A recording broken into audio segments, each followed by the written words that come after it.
So with the help of wet mount and iodine mount, we are going to study about the particular parasitic morphology, and this particular test are carried out in almost all the microbiology lab. So whenever we are going to get an stool specimen or any specimen suspicious to have an infection with parasite, we do the particular mount called wet mount and iodine mount. So this is going to be the wet mount and iodine mount. So what we are going to do is we are going to take the glass slide. So this is going to be the glass slide, and we are going to place the stool specimen, and we are going to do two mount. So this is going to be the first and this is going to be the second. So we have two slide. So the first slide is going to be the iodine mount, where we are going to use something called Lugol's iodine. So this particular Lugol's iodine, it will stain the internal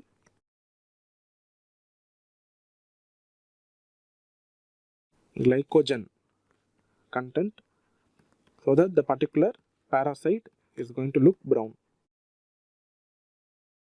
right? Looks brown. So what is the main advantages? If you need to study the particular internal morphology of the particular organism, particular parasite, we need to use something called as Lugol's iodine, which is going to stain the glycogen content well, so that we will be able to study about the particular parasite well.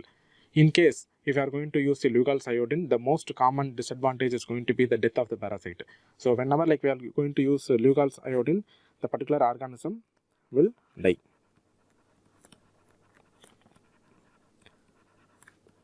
So further, we will not be able to do any culture, or we will not be able to see any movement, because this particular Lugol's iodine is going to kill the organism. So we won't be able to study the movement detail or motility detail of the particular organism. So various parasites, they will exhibit various types of motility.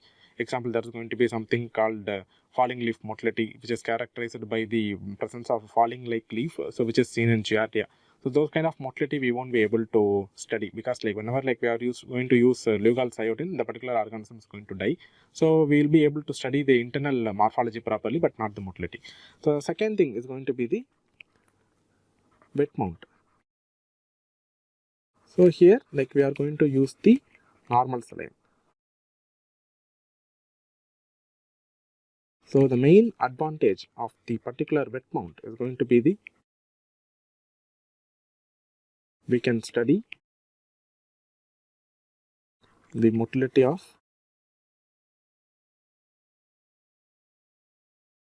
larvae and trophocyte.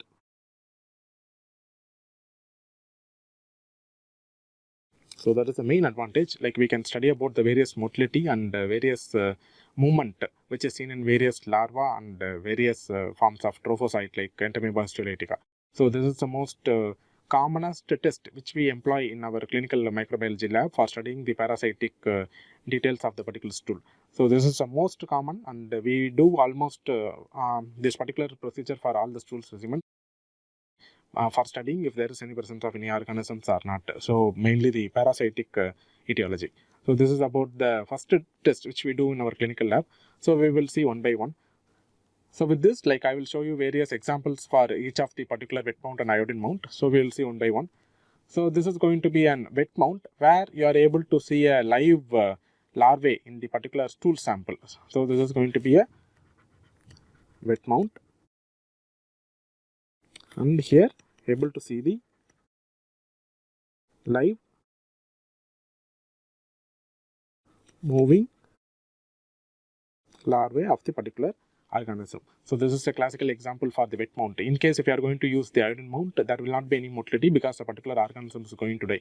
So here if you closely see, we won't be able to study the internal morphology. For studying the internal morphology, we need to go for the further testing like iodine mount. So which is again a simple procedure for studying the internal morphology. So there is going to be the glycogen mass content inside the particular cell, which is going to be stained by the Lugol's iodine. Okay, so that is the basic principle of the particular iodine mount. So this is a classical example for falling leaf motility. So here you are able to see a leaf-like structure, and this is going to be a falling leaf motility. So classical example for falling leaf motility is going to be the Giardia duodenalis. So Giardia duodenalis, like it is going to have an exhibit and falling leaf motility kind of. So this is going to be an example for trophocyte. So previously we have seen an larvae which is moving. So here it's going to be example for trophocyte, live trophocyte, which is going to be moving here. So this is going to be a live trophocyte. So here, like you are able to see the classical falling leaf motility of Giardia duodenalis.